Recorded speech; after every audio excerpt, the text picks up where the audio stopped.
और निरीक्षण करने के बाद वो मुझे ही मानसिक टॉर्चर करने लगते हैं। 7 जून को मुझे धमकी मिली 5 लाख रुपए देने की और अपहरण की साजिश की गई। हेकलाल सीना तान कर थाने में घूम रहा था और मुझे देख कर गुर्रा रहा था। उनको यही बोला गया था कि तुम अपना भाई का न जल्दी से बोलो कि फ़ोन ऑन करे, वरना हम तुम सबको चारों को मार देंगे। और अंत में थाना प्रभारी हमें बुलाते हैं और मेरी माँ को बोलते हैं कि ये सब किया धारा आपकी बहू का है, सो केस को मैनेज कर लीजिए।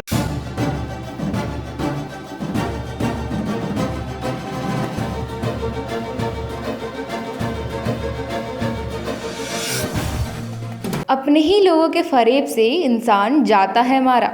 घर का भेदी मन का भेदी, जो तुम्हारा है ना मेरा। ये हम कहावत इसलिए कह रहे हैं क्योंकि इन्हीं से मिलता जुलता एक मामला आया है जो पारिवारिक मानसिक टॉर्चर का है। आपको बता दें कि पुलिस प्रशासन के पास आम जनता की जो भी समस्या होती है एक उम्मीद के साथ जाती है कि शायद उनकी समस्याओं का समाधान हो पाए। एक ऐसा ही मामला हमारे सामने आया है जो रामगढ़ ज़िले के प्रभु मेहता की है, जो भुरकुंडा निवासी की है।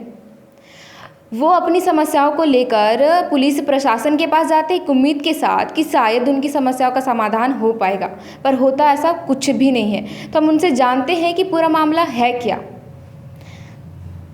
सबसे पहले तो आपका स्वागत है हमारे चैनल पर। प्रभु जी, बताइए पूरे डिटेल में बताइए कि मामला क्या है, कहाँ से शुरुआत हुई है, क्या किन किन समस्याओं का मतलब समस्याओं से जूझना पड़ रहा है, ये मानसिक टॉर्चर का झेलना पड़ रहा है, ये सब चीज़। जी, मेरा नाम प्रभु है और मैं भुरकुंडा का निवासी हूँ।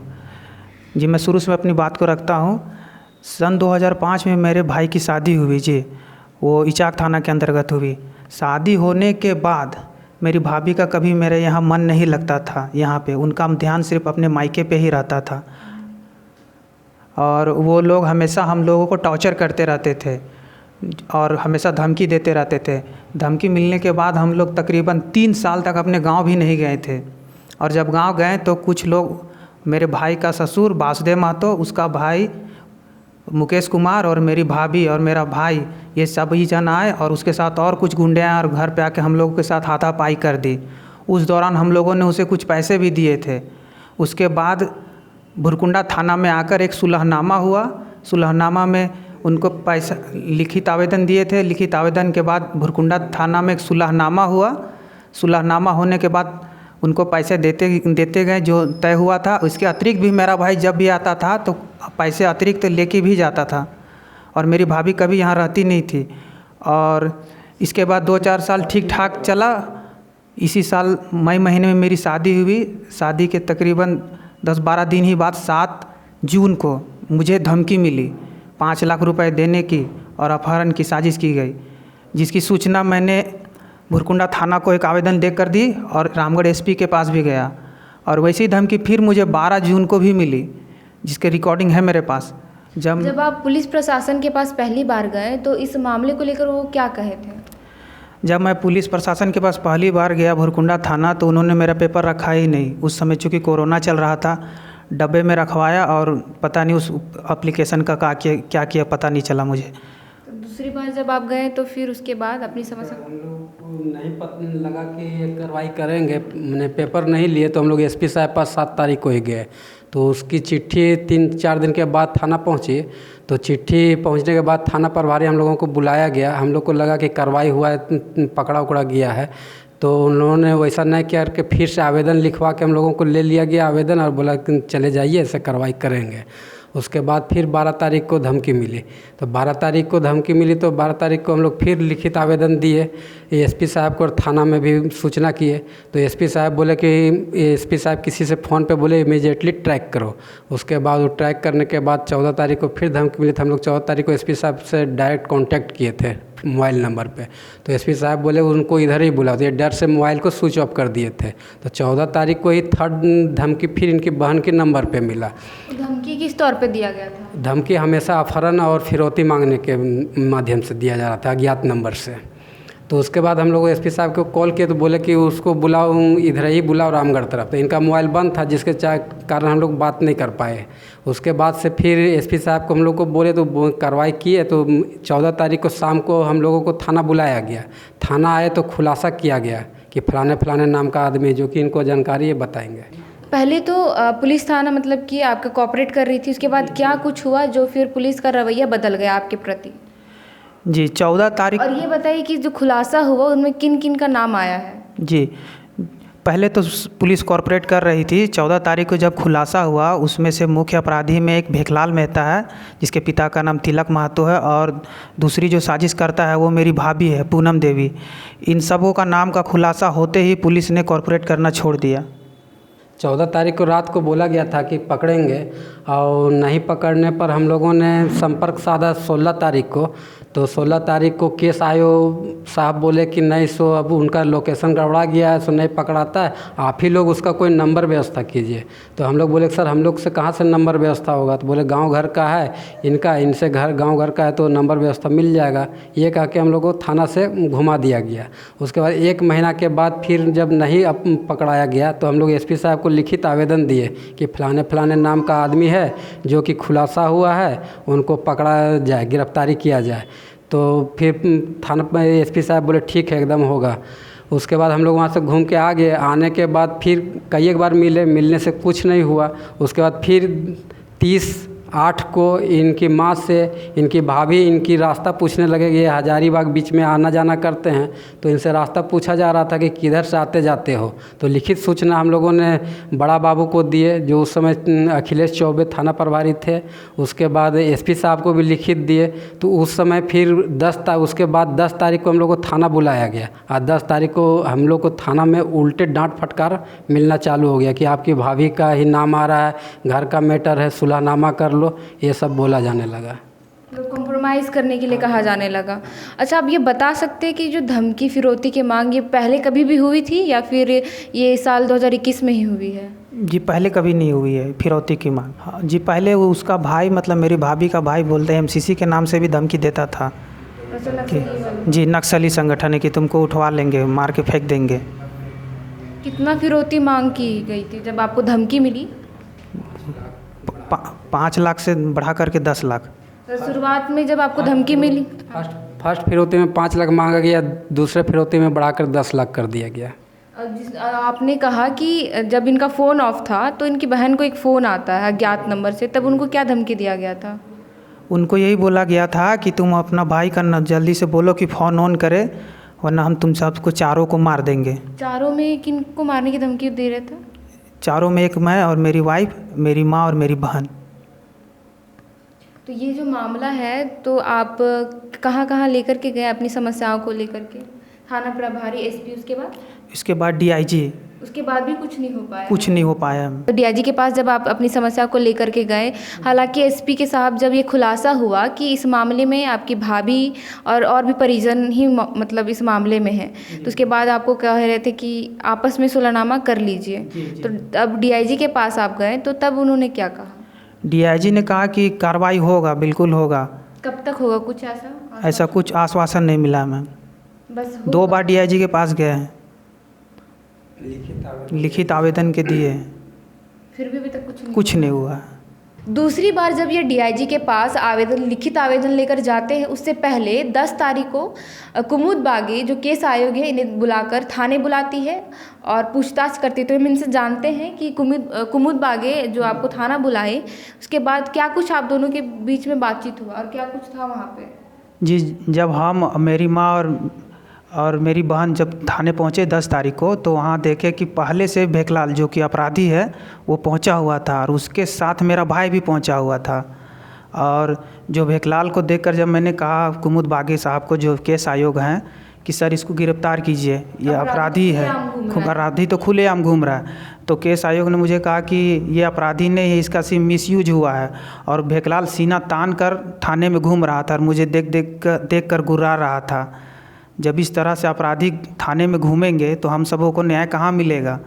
और उसके बाद उन लोगों से बातचीत हुई, भेखलाल और मेरे भाई से। क्या बात हुई ये मुझे पता नहीं। उसके केस आयोग कुमुद बागी की बात हुई? जी केस आयोग कुमुद बागी की और थाना प्रभारी। और अंत में थाना प्रभारी हमें बुलाते हैं और मेरी माँ को बोलते हैं कि ये सब किया धारा आपकी बहू का है, सो केस को मैनेज कर लीजिए।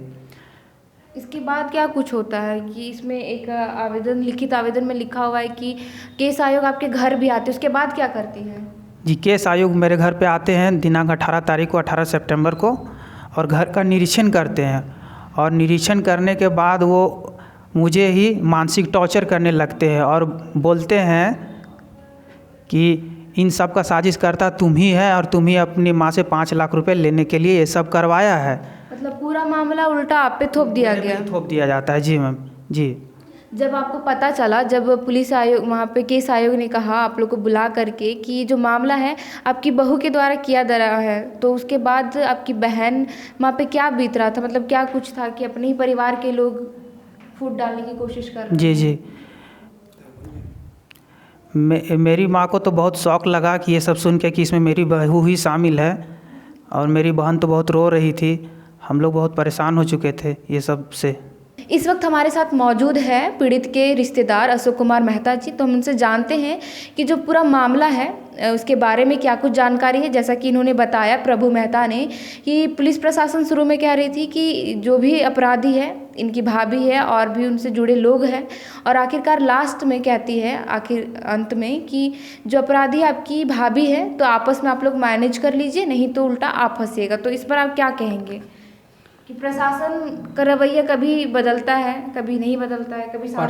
प्रशासन हमेशा सपोर्ट कर रही थी, बाद में अचानक क्या है, कुछ मिली भगत है जिसके चलते इन लोग का रवैया चेंज हो गया। और इनके बारे में तो ये 7 तारीख को फर्स्ट धमकी मिला था, उसी समय मुझे बुलाकर साथ में थाना गए थे और एसपी साहब के पास भी गए थे।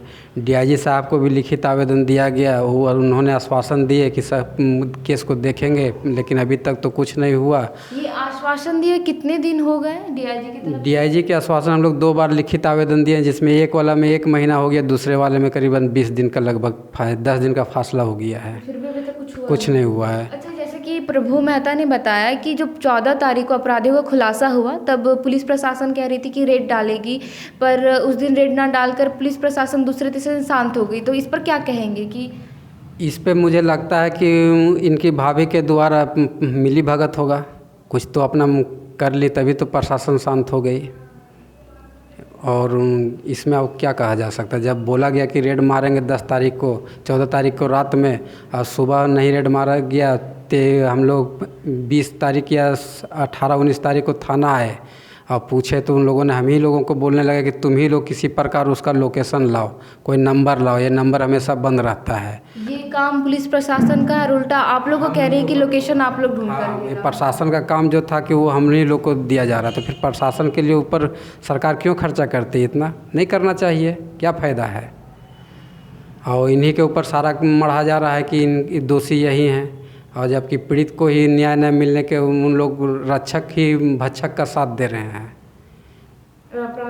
अपराधी खुलेआम घूम रहा। उस दिन 10 तारीख को हम भी थाना गए हुए थे, वहाँ पर सीना चौड़ा करके हम ही इनको गुर्रा गुर्रा के देख रहा था ये, और इनकी भाभी को फिर 30-8 को फिर इनसे पूछा, 30-8 से इनसे पूछा जा रहा था, इनकी मम्मी से। इनकी भाभी रास्ता पूछ रही थी कि किधर से आते जाते हैं, उनका मन बढ़ा हुआ है।